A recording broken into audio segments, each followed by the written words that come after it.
The Russian Ministry of Defense is in the process of purchasing millions of rockets and artillery shells from North Korea for its ongoing fight in Ukraine, according to a newly downgraded U.S. intelligence finding. A U.S. official, who spoke on the condition of anonymity to discuss the intelligence determination, said Monday that the fact Russia is turning to the isolated state of North Korea demonstrates that the Russian military continues to suffer from severe supply shortages in Ukraine, due in part to export controls and sanctions. U.S. intelligence officials believe that the Russians could look to purchase additional North Korean military equipment in the future. The intelligence finding was first reported by the New York Times. The U.S. official did not detail how much weaponry Russia intends to purchase from North Korea.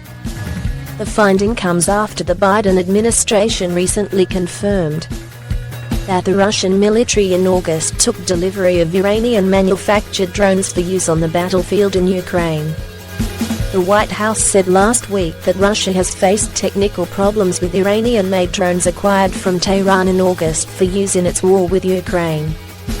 Russia picked up Mobilizes 6 and Shahab series unmanned aerial vehicles over several days last month, as part of what the Biden administration says is likely part of a Russian plan to acquire hundreds of Iranian UAVs for use in Ukraine.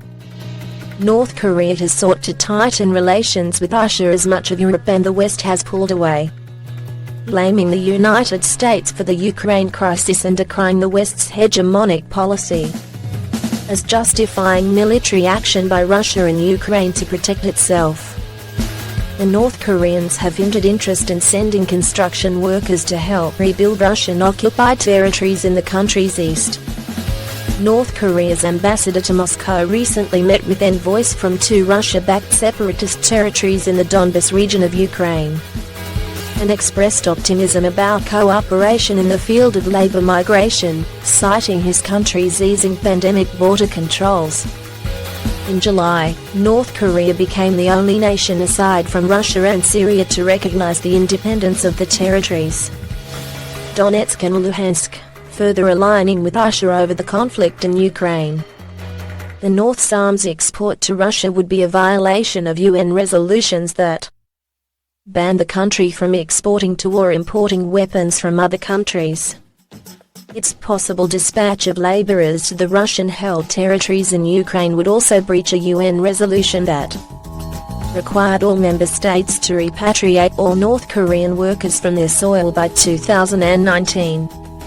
There have been suspicions that China and Russia haven't fully enforced UN sanctions on North Korea, complicating a US-led attempt to deprive North Korea of its nuclear weapons.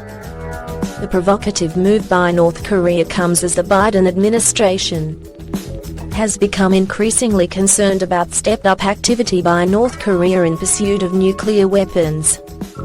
North Korea has test-fired more than 30 ballistic missiles this year, including its first flights of intercontinental ballistic missiles since 2017.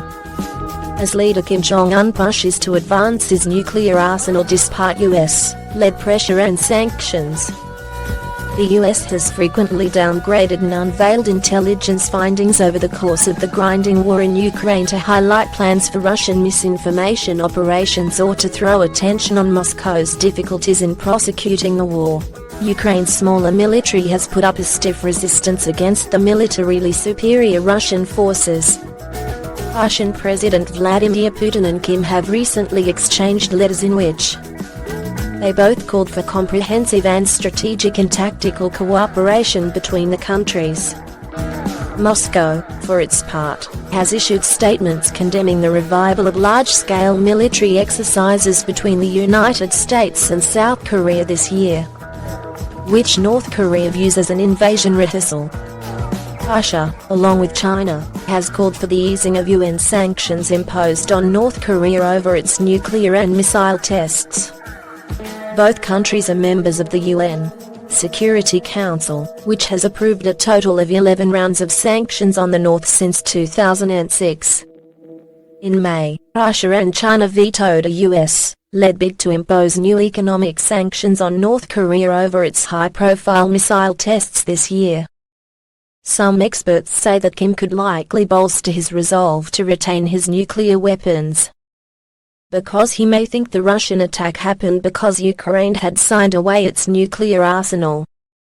Relations between Moscow and Pyongyang go back to the 1948 foundation of North Korea, as Soviet officials installed young, ambitious nationalist Kim Il-sung, the late grandfather of Kim Jong-un, as the country's first ruler.